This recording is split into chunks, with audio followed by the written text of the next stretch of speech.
In today's video, I'm going to teach you how to find your Google Analytics property ID. Whether you're setting up a new website or just revisiting your analytics settings, locating your property ID is a crucial step.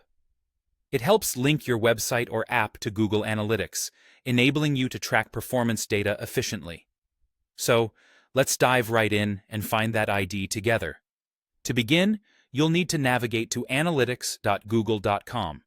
Once there, go ahead and sign in using your Google account. If you have multiple Google accounts, make sure you select the one that has access to the analytics account you're looking to explore. This first step might seem basic, but having the correct account ensures you're not missing vital data that's linked to your property. After successfully signing in, you'll be taken to the Google Analytics dashboard. This is the main hub where you can view all your data, reports, and settings. Now, look to the lower left corner of this dashboard and find the Admin option, which is represented by a gear icon. Click on it. The Admin section is like the control center of Google Analytics. It's where you can manage your account settings, properties, and views. Once you've clicked into the Admin area, the screen will display three columns: Account, Property, and View. For our purpose today, we'll focus your attention on the Property column, which is the middle one. Under this property column, you'll see an option labeled Property Settings, sometimes also referred to as Property Details. Go ahead and click on Property Settings.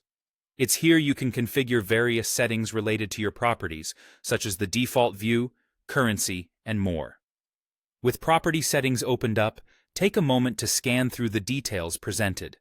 At this point, what you're really looking for is the Property ID, a numeric string that uniquely identifies your Google Analytics property. Glance upwards to the top right corner of the page. That's where the property ID is displayed. You'll notice it formatted as a simple numeric string, something like 123456789. Jot down or save this ID somewhere secure. By keeping this number handy, it'll be easier to integrate your analytics data with other services or solutions when necessary. And there you have it, a straightforward way to locate your Google Analytics property ID. Ensuring you have this ID can make a world of difference in accurately tracking and analyzing the traffic and behavior on your website or app. Thanks for following along today, and if you found this helpful, don't hesitate to explore more of our videos for further insights into Google Analytics and other digital tools.